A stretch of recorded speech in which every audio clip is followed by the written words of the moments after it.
NEET പരീക്ഷയും അയോധ്യ വിഷയവും ആയുധമാക്കുകയാണ് പ്രതിപക്ഷ നേതാവ്.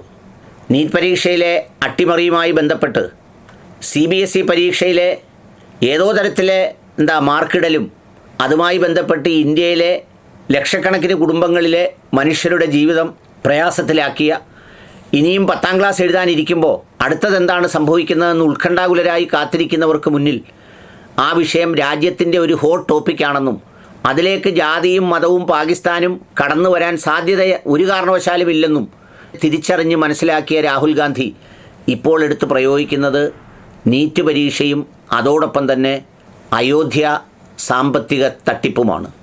ഈ രണ്ട് വിഷയങ്ങളിലും ആക്ച്വലി ഭരണമുന്നണി പ്രതിരോധത്തിലാണ്.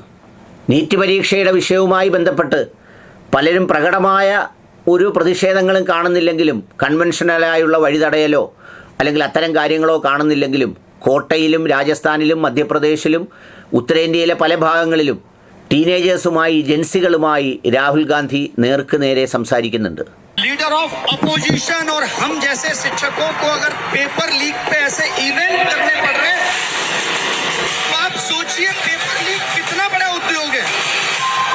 आजकल रेट कार्ड भी है. 40 लाख रुपए में आप नीट एग्जाम का पेपर खरीद सकते हो. IIT JEE उत्तराखंड स्पेशल पटवारी एग्जाम 15 लाख रुपए में आप खरीद सकते हो. Bihar teacher recruitment 10 lakh. Orissa sub inspector exam 25 lakh रुपए. ऐसे हर स्टेट में हर एग्जाम में उदाहरण है.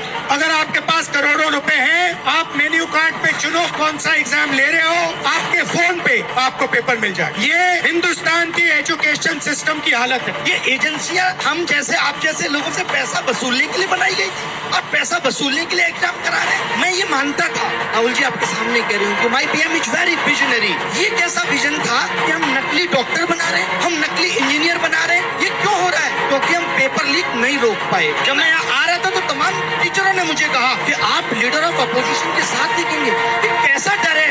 मैं इस डर को भी तोड़ने आया हूँ कि हम सब मिलकर के अगर देश हित की बात होगी, पेपर लीक की बात होगी तो हम ये आवाज उठाएंगे. एक चीज पे तो पॉलिटिकल कंसेंसस हो सकता है. पेपर लीक को हमें खत्म कर देना चाहिए और इस कंसेंसस को डेवलप करना और इसको इम्प्लीमेंट करना सबकी जिम्मेदारी. പേപ്പർ ലീക്ക് എന്ന ഓരോ ചെറുപ്പക്കാരുടെയും ജീവിത പ്രതീക്ഷയും അതുപോലെ തന്നെ ജീവിത ദൗത്യങ്ങളെയുമെല്ലാം അട്ടിമറിക്കുന്ന അതിനെതിരെ ഒരു രാഷ്ട്രീയ ഉണർവാണ്, ബോധമാണ്, ഒത്തുചേരലാണ് ഉണ്ടാകേണ്ടത് എന്ന് പറഞ്ഞ് ഉത്തരേന്ത്യൻ സംസ്ഥാനങ്ങളെ തീപിടിപ്പിക്കുകയാണ് രാഹുൽ ഗാന്ധി.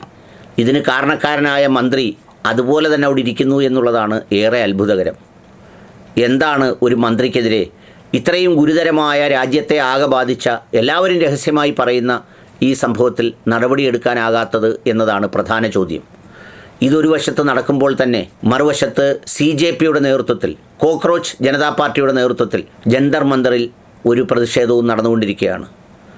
അവിടെ അറസ്റ്റ് ചെയ്ത് മാറ്റിയ അതിൻ്റെ നേതാവ് അഭിജിത് ദീപ്കെ ഇപ്പോൾ അവിടെ നിരാഹാര സത്യാഗ്രഹം നടത്തിക്കൊണ്ടിരിക്കുന്നു. അതിലേക്ക് കോൺഗ്രസ് നേരിട്ട് ബന്ധപ്പെടുന്നില്ല എന്നത് ഒരു പൊളിറ്റിക്കൽ സ്ട്രാറ്റജിയാണെന്ന് എല്ലാവർക്കും അറിയാം. ഇതൊരു വശത്ത് നടക്കുമ്പോഴാണ് മറുവശത്ത് മുഗളന്മാരെയോ അല്ലെങ്കിൽ പണ്ടത്തെ ഔറംഗസീബിനെയോ ആരെയും കുറ്റം പറയാനാകാത്ത അമ്പലം കൊള്ളയുടെ കണക്കുകൾ പുറത്തു വരുന്നത്. ഒരു ക്ഷേത്രത്തിലല്ല, പല ക്ഷേത്രങ്ങളിൽ. അതുമായി ബന്ധപ്പെട്ടും നടപടികൾ പുരോഗമിക്കുന്നതിനപ്പുറത്ത് മറുപടി പറയാനാകുന്നില്ല. ജനങ്ങളുടെ ഹൃദയത്തിൽ ആകെ നിറച്ച രാമക്ഷേത്രവും അതിൻ്റെ പരിപാവനതയും അതിൻ്റെ തറക്കല്ലിടലും ഒക്കെയായി നിറഞ്ഞു നിന്ന, അതിൻ്റെ ബാക്കിയുള്ള ചടങ്ങുകളൊക്കെ നിറഞ്ഞു നിന്ന മനസ്സുകളിൽ ഏറ്റവും വലിയ വേദനയുണ്ടാക്കുന്നതാണ് അവിടുത്തെ പണം അപഹരിക്കുന്നു എന്ന് പറയുന്നത്, അത് തട്ടിക്കുന്നു, മോഷ്ടിക്കുന്നു എന്ന് പറയുന്നത്. അതും ഒരായുധമാക്കുകയാണ് ഇന്ത്യ മുന്നണി. ഖാർഗെയും രാഹുൽ ഗാന്ധിയും പ്രധാനമന്ത്രിക്ക് കത്തയച്ചു, അങ്ങ് സംസാരിക്കണം, അതിൻ്റെ സ്ഥിതി അങ്ങ് രാജ്യത്തോട് പറയണം, എന്തെല്ലാം ചരിത്രങ്ങൾ എവിടെയും പ്രസംഗിക്കുന്ന അങ്ങ് ഇതിൽ മൗനം പാലിക്കുന്നത് ശരിയല്ല എന്ന് പറഞ്ഞ് അദ്ദേഹം കത്തയച്ചിട്ടുണ്ട്. 20-ാം തീയതി മുതൽ പാർലമെൻറ്റ് സമ്മേളനം ആരംഭിക്കുന്ന വേളയിൽ തീർച്ചയായും ഈ പാർലമെൻറ്റിൽ, അതായത് ഇന്നു മുതലാണ് പാർലമെൻറ്റിൽ ഉയരാൻ പോകുന്ന പ്രധാനപ്പെട്ട 2 വിഷയങ്ങളായിരിക്കും. ഒന്ന് ജന്തർ മന്ദറിൽ നടക്കുന്ന നിരാഹാരവും അതോടൊപ്പം തന്നെ ക്ഷേത്രങ്ങളിൽ നടക്കുന്ന വൻ സാമ്പത്തിക കൊള്ളയും.